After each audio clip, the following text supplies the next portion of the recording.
Hello friends, इस video में मैं आपको बताऊंगा। तो अभी आप देखेंगे asset allocation fund emotional investing का सामना कैसे करते हैं, इसके बारे में बताया गया है। तो म्यूचुअल फंड के बारे में बताया गया है और बहुत सारी चीज़ें बताई गई हैं, और रिटेलर को लॉस क्यों होता है इसके बारे में भी बहुत सारी चीज़ें बताई गई हैं। तो इस वीडियो में आप बने रहते हैं तो टोटल चीज़ें आपको पता चलेंगी, और आप लोग इस चैनल से जुड़ के भी रहें। इसमें बहुत सारी चीज़ें मैं आपको बताते रहता हूँ, तो वो भी आपके लिए काफ़ी प्रॉफिटेबल हो सकती है अगर आप लोग इसमें बने रहते हैं तो।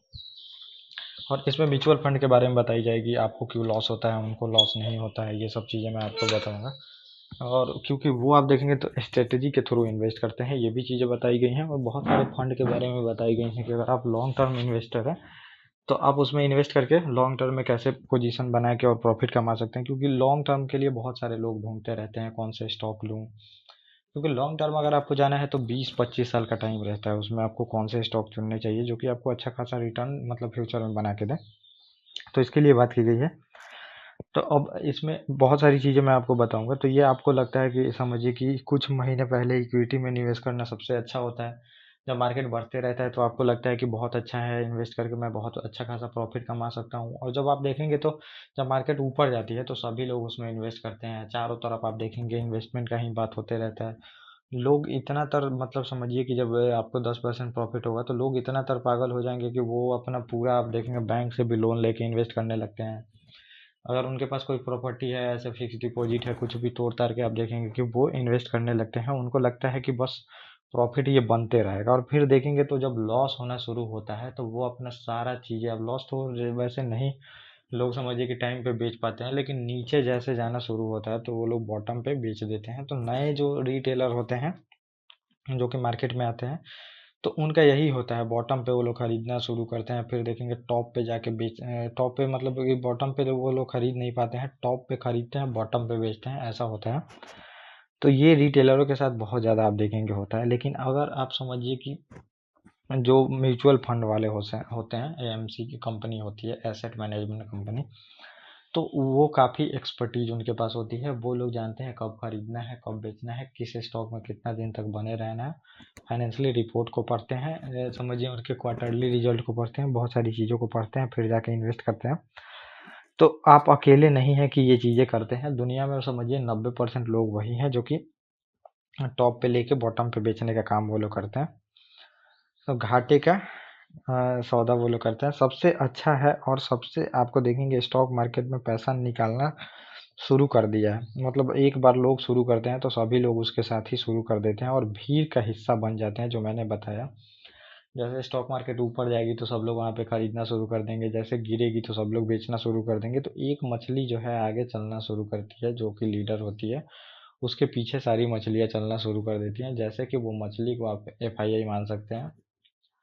तो फॉरेन पोर्टफोलियो जो इन्वेस्टर होते हैं वो उनको मान सकते हैं। फॉरेन वाले जब भी बेचते हैं तो लोग वहाँ से बेचना शुरू कर देते हैं, जैसे वो खरीदते हैं तो लोग खरीदना शुरू कर देते हैं। और प्रॉफिट अधिकतर उन्हीं को होती है और किसी को नहीं होती है।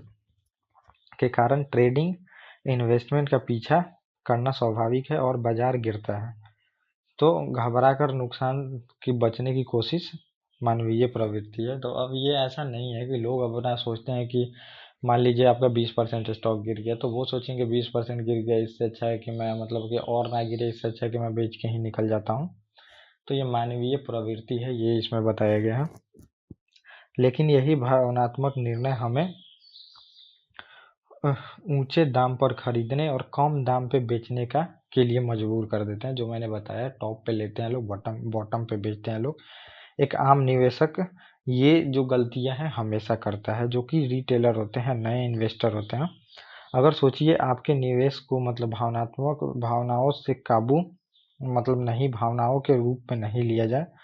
प्रोफेशनल अगर आपके इन निर्णय को लेते हैं, फैसले को लेते हैं भावनात्मक बाजार का ठोस रिसर्च करके, आंकड़ों को देख के, उतार चढ़ाव के मार्केट मार्केट का जो समझिए कि अप डाउन होता है उससे समझिए निष्पक्ष होके अगर वो लेते हैं निर्णय, सही समय पर खरीदते हैं और सही समय पर बेचते हैं, तब जाके आपको प्रॉफिट होती है। और मल्टी एसेट म्यूचुअल फंड या फिर एसेट एलोकेशन देखेंगे फंड ऐसे ही काम करते हैं ये लोग।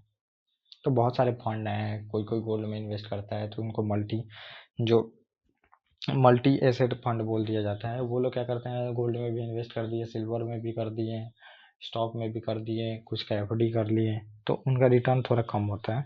फिर आपको देखते क्यों मिलेगा, वो कैसे समझिए, बाजार में मुद्रास्फीति होती है, इन्फ्लेशन होता है, बाजार का मूल्यांकन करते हैं, ओवर वैल्यू है, अंडर वैल्यू है, अन्य आर्थिक कारणों का विश्लेषण करते हैं। ये फंड अपने पोर्टफोलियो में इक्विटी, डेट और जो गोल्ड होता है उसमें इन्वेस्ट करते हैं। जो मल्टीपल इन्वेस्टर मतलब मल्टी एसेट फंड होते हैं, वो मल्टीपल चीज़ों में इन्वेस्ट करते हैं। इसमें रिटर्न तो कम होता है, लेकिन समझिए कि प्रॉफिट होता है, ये कंटिन्यू होता है, ज़्यादा मतलब कि इसमें रिस्क नहीं होता है। और ओवर वैल्यू स्टॉक को देखते हैं, जहां से उनको निकलना होता है। फिर अंडर वैल्यू स्टॉक देखते हैं, जहां पे उनको एंट्री लेनी होती है और लॉन्ग टर्म पोजीशन बनानी होती है। ज़्यादातर समझिए कि लॉन्ग टर्म इन्वेस्टमेंट में या फिर कहीं इन्वेस्टमेंट में अंडर वैल्यू स्टॉक को खरीदना चाहिए, वो काफ़ी आपको प्रॉफिट दे के जाते हैं।